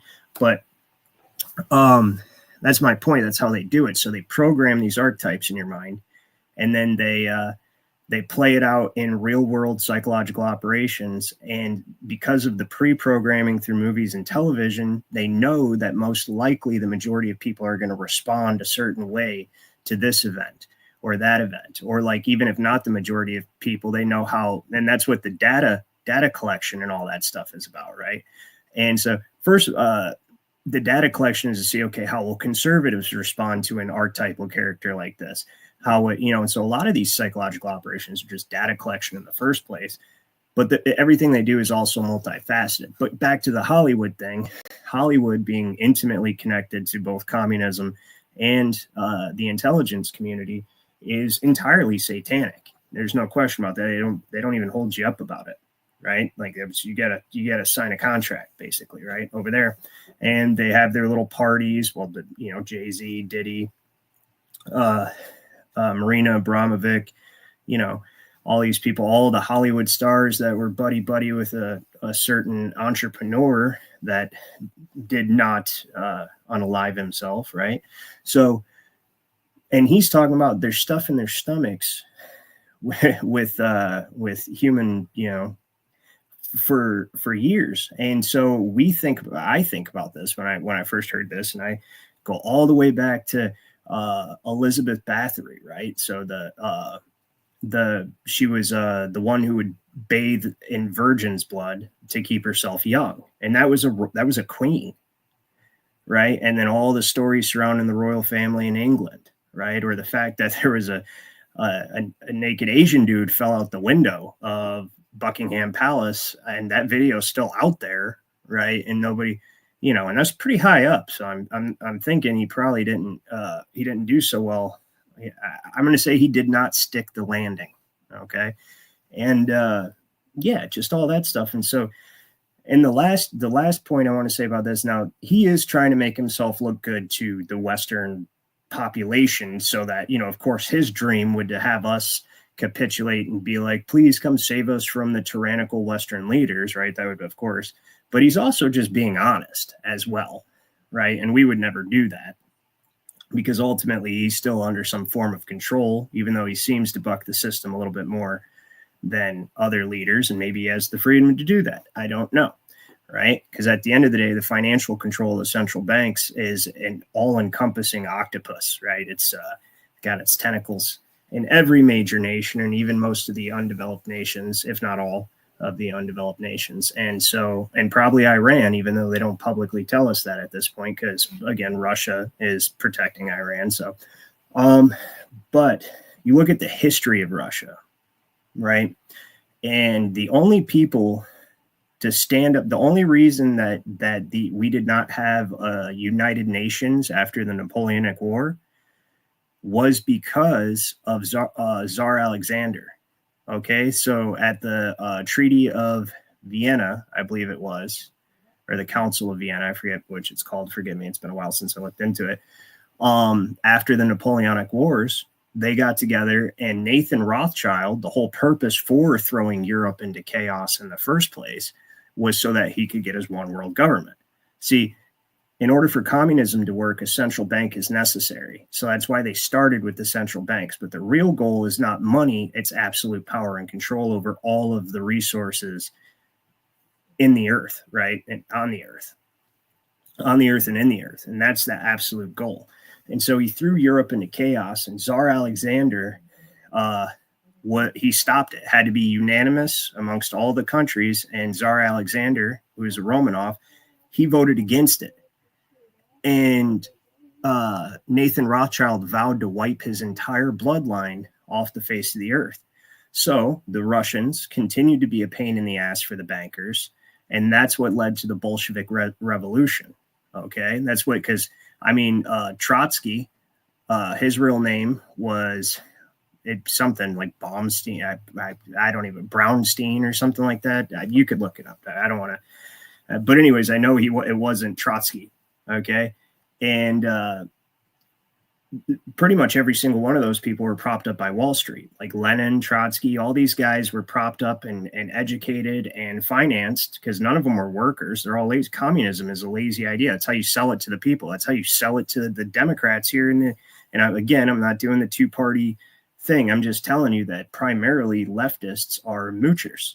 That's a fact. It's just an objective fact. And that's how the government continues to sell them on all of these programs that further enslave us, is say, we'll give you free shit. Even FDR said when he was introducing all of his welfare programs in the New Deal to get everybody to contract as United States citizens, he said, we're going to use the free lunch principle. You know what the free lunch principle is? There's no such thing as a free lunch. Okay? When you accept the benefit, you forgo the inheritance. Beneficium abstinende. It's an ancient maxim of law, and it still holds true today. It's the very foundation of trust indenture, primarily, like when you're incompetent or poor, like even Michigan in its early years, had overseers of the poor. And Michigan has always wanted to implement this trust indenture communist system here. You can see it all in our look at our Governor Whitmer. She's a piece of absolute walking fecal matter. She is horrible, right? Horrible. Even set those guys up with the FBI. But yeah, I don't know about getting into that right now. So, you know, I look at that and I can't help but think that there's some sort of nationalistic pride in the Russian people who remember that, or at least somebody like him who would be apprised of that history and understanding and be intimately acquainted with the bankers and all of that stuff, right?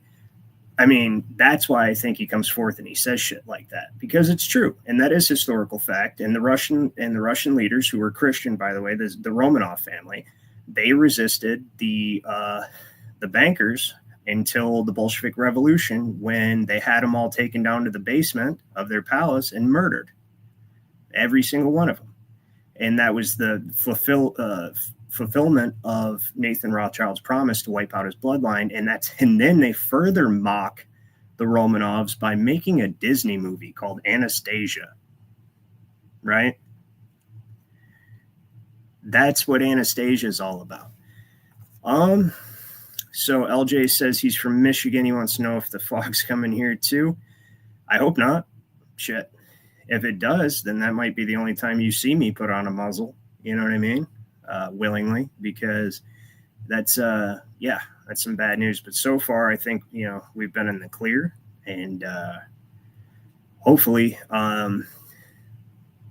as more and more people begin to see through the connection between, you know, people coming under the fog, under the weather, right, and the fog, because it seems like a lot of people are making that connection pretty quickly. So if something happens to where it's an emergency all of a sudden everywhere, and people, this is going to be one of the first things that's pointed to and blamed. So if they're trying to be sneaky about it, which to me it doesn't seem like they suck at being sneaky or they're not trying, then you know, that's pretty much it. They're not being sneaky. They're not trying to be sneaky, or they suck at being sneaky, right? Which means that ultimately they don't care if we know that's what it is, or that's not actually what it is, and it's just a red herring. I wouldn't worry too much about it, only because of this, right? Whatever's going to happen is going to happen. We can't control it other than informing other people about it, and to be wary of it and what it could be, and to spread the awareness. And I have noticed this, and this is part of manufacturing consent. So if you watch my law classes and see, everything comes back to this, and it does. The CIA and the Hollywood and everything all comes back to the law, because property is an extension of your will. And in order for them to take your property, you have to give them consent. That's why everything's done through contract, and Hollywood and the media were created to engineer consent, right? So they tell you what they're going to do, which they've told us about this fog stuff. You got literally movies called The Fog and The Mist, right? Stuff like that. So they've already given us the information. And so silence is consent. And that's why the Hollywood thing works. And by not saying anything when they show you what you're going to do, because you think it's just a movie, but they're literally just gave you a play showing you what they want to do. And by you not objecting to it, but rather paying for it and enjoying it, recommending it to other people, they have now engineered consent, manufactured consent. So when my point in saying this is, and you can disagree with me, and this is just my thoughts on it, and it comes from my understanding of the law, and of course some esoteric things. And so if something like this happens and we object or we spread awareness, think about anything that it has ever been certain, it seemed certain that they were going to do, but a large amount of attention was brought to it before it was done, it was scrapped. It appears to be. You know, so I think the reason we're not really hearing a whole lot about the drones right now is because nobody's buying the shit. And they're like, well, nobody's consenting to this. So, you know, it's like, if we just go ahead and do it anyway, it's not going to work. You know what I mean? People aren't going to believe it. They're not going to buy it. They're not consenting, you know? Whereas if all their space and alien movies and all that stuff over the years, which brought me to one last point, and then I'm going to have to shut it down because I do have to go to bed. I'm actually up later today than I was yesterday. How about that? And I started earlier, but I'm enjoying your guys' company and attention, and I hope that you're enjoying the show. But the last thing I wanted to bring up was, I was trying to find a redacted clip with Clayton Morris that I heard last night where he was talking about the Cybertruck guy. And I told you guys, if you watched yesterday's morning Psyop breakdown, told you guys how Sean Ryan had a whistleblower, right, quote unquote, come on his show and tell him that the Cybertruck guy was trying to bring in attention to some treasonous program that the military was engaged in that involved China and the drones, right? So you guys can find the redacted clip, right? And it got me thinking, well, there's a perfect psyop in the first place, because then I started thinking about the drones and Project Bluebeam, the convenience of the final experiment happening at the same time that we start seeing these drones, but it didn't go anywhere and it's just kind of fizzling out. They're trying to see if they can still use it. Well, how about the very first psychological operation that started this whole thing? The Roswell, right? The whole alien thing, right? When you've got all the characters around creating NASA and creating, JPL, Jet Propulsion Laboratory, and in the rocket scientists, they were all occultists. Werner von Braun, right, was a Nazi, and they're generally occultists. He was part of creating the space program. You get Aleister Crowley through Jack Parsons, who was the head of the Ordo Templi Orientis, which is basically a sex magic lodge over in California. So you got all these people around the space and rocket programs, and then Roswell happens, right? And they use that as kind of like an unspoken excuse to start coming out with all of this technology that they're not getting, in my opinion, from aliens, right? So you got to look at the magnificent leap in technology from Roswell all the way to like Silent Kill says the founder of NASA was musicians, right? So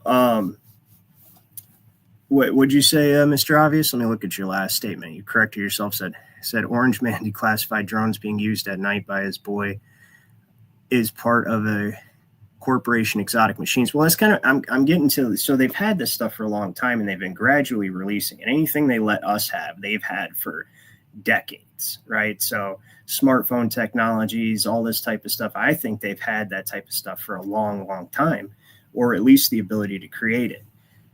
And I do not think they're talking to aliens, but that's what they'd have you believe. Now, this has the added benefit of not only we self-created the conspiracy excuse of aliens for all of the sudden leaps and bounds they made in technology. I think this was Tesla tech. I think this was old tech we already had, right? A long time. I think this was a modern reinterpretation of technology from society gone by, but I can't prove any of that. That's not the point of this morning's discussion. The point of it is by convincing people of the existence of aliens, as Ronald Reagan said, wouldn't it be great if we could have some external force, say extraterrestrial force, not an exact quote, but it's the essence of what he said. He said some sort of extraterrestrial invasion that would unify the world under a common enemy, right? He said that. Ronald Reagan fucking said that. So, and this has been their plan the whole time. And they started laying the psychological operation groundwork for that all the way back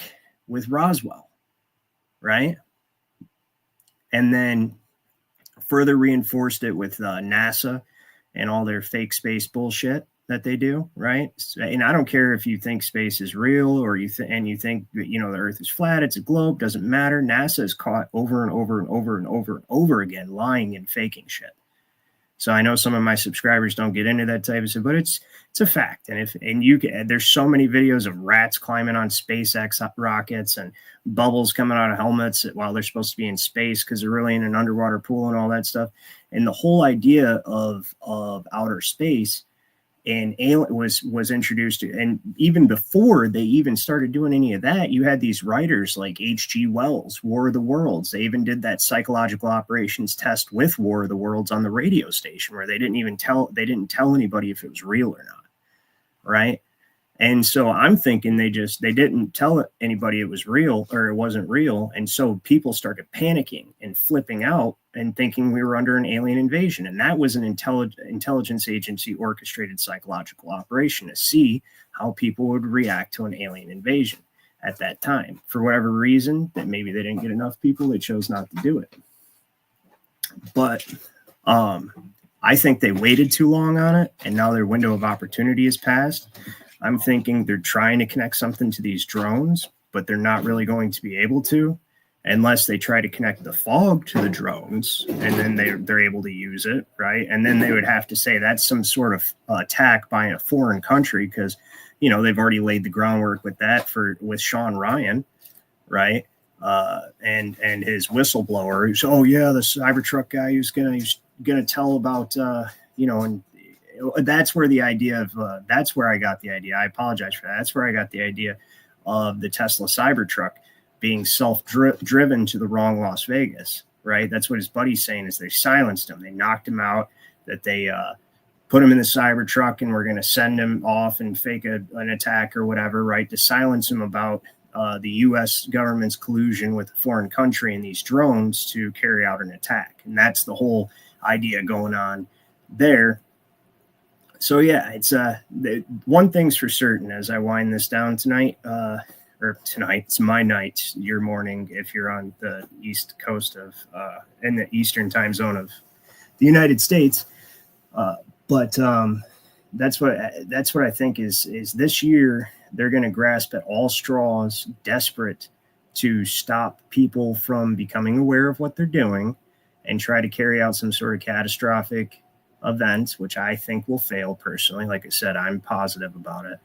I think they'll fail. I think every time we call it out and draw mass attention to it, they have to back off of it because now it's not going to work, right? Because instead of going, oh, we have a common external threat, we're going to go, we've got a common internal threat who keeps trying to fucking trick us into thinking the threat's outside, and it's not. It's right here, right?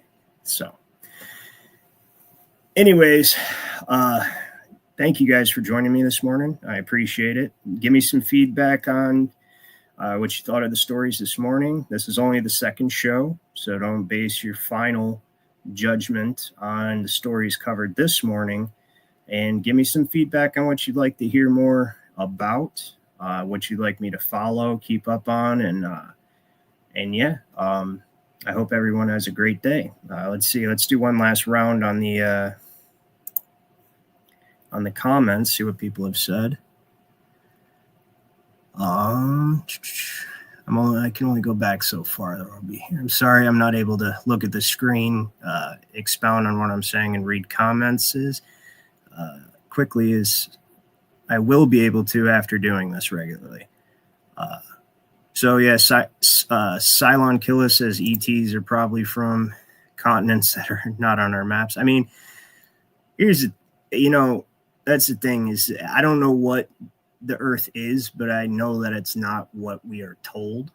And using nautical miles and the southern quote unquote hemisphere and their inaccuracy, right? The inaccuracy of nautical miles.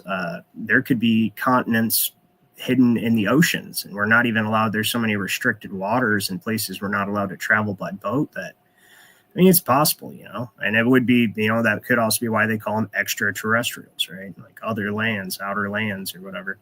But that's speculation. I have no idea. CJ says, are you really in Europe? No, I'm in Michigan. Let's see here.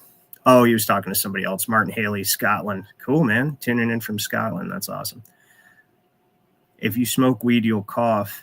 That's what weed also does, is clear congestion. That's actually an interesting point. Never thought about that. Maybe if you guys start breathing in some of the death fog, go smoke a joint. That's not medical advice, by the way.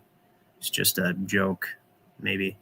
Chronic Enlightenment says, Mind Unveiled YouTube channel has great videos on old tech and lost history. Actually, yeah, I know. I watched some of his videos, actually. It's not really my thing, and I don't know if I think there's a lot of psychological operation. I think a lot of that, like Tartaria stuff, is a psyop in itself as well.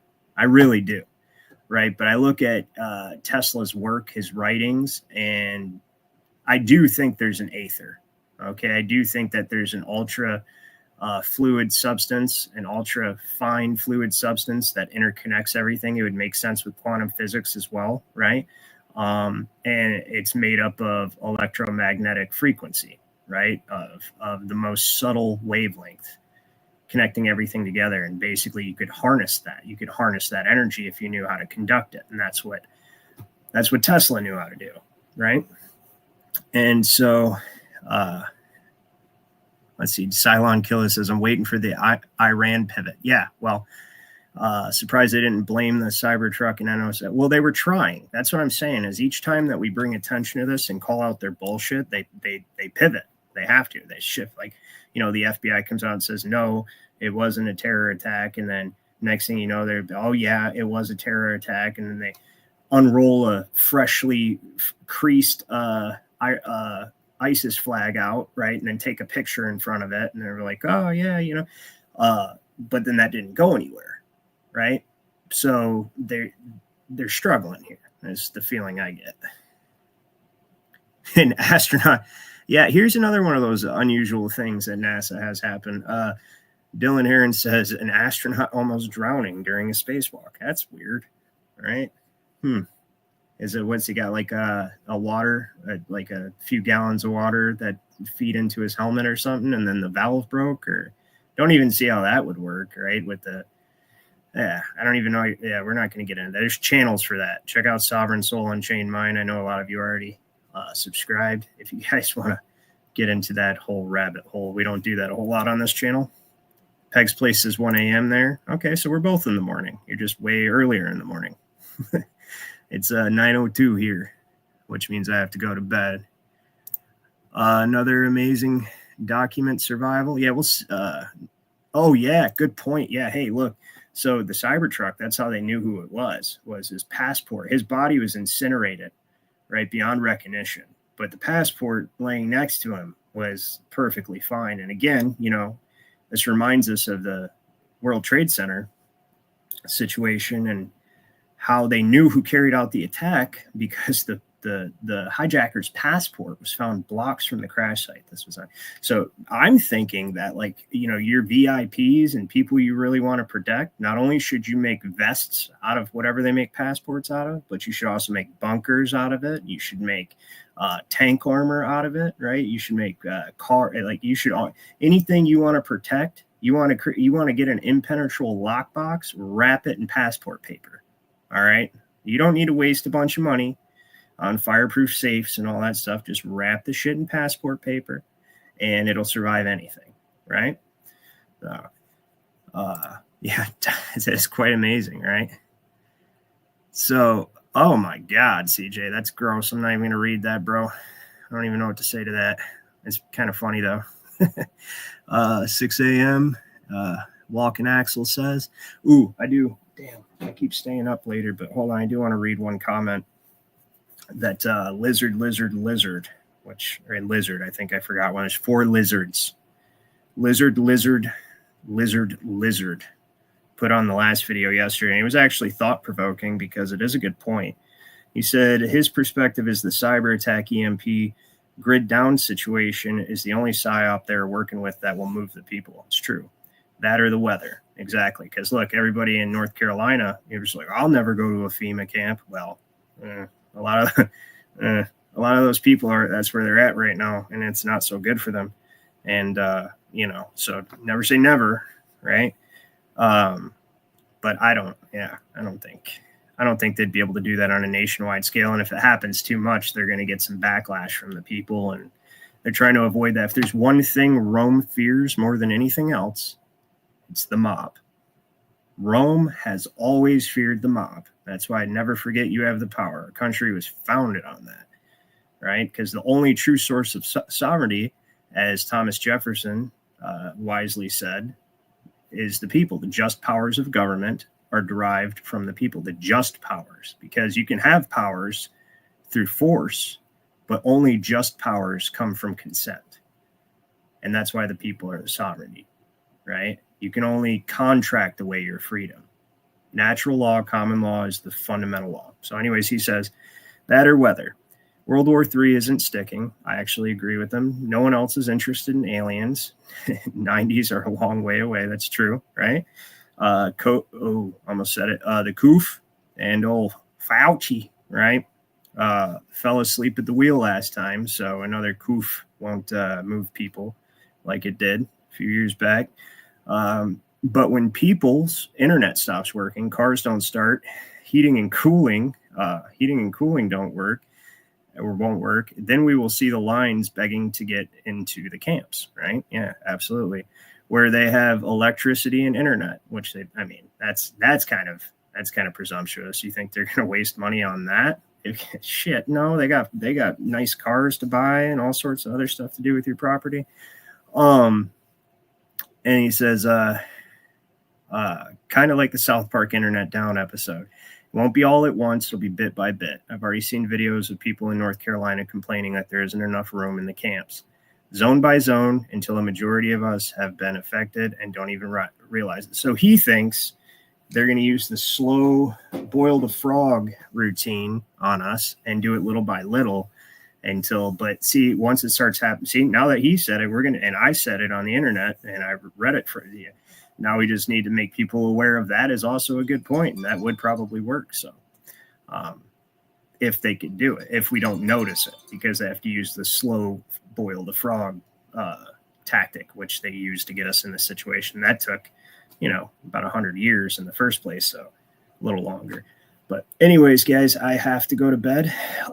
Thank you guys for tuning in this morning. I will probably set one up tonight for tomorrow, but I am looking forward to some feedback on what you guys enjoyed, what you didn't like. Give me some constructive criticism here. I'm open to listening to you, and you're my audience. Yeah, as long as you don't get me to go against what I know to be true and my morals and principles. And if you want to hear about something and my take on it, let me know. And I will probably see you guys tomorrow. Yeah, I will set one up for tomorrow. All right, have a excellent day, you guys, and I will talk to you later.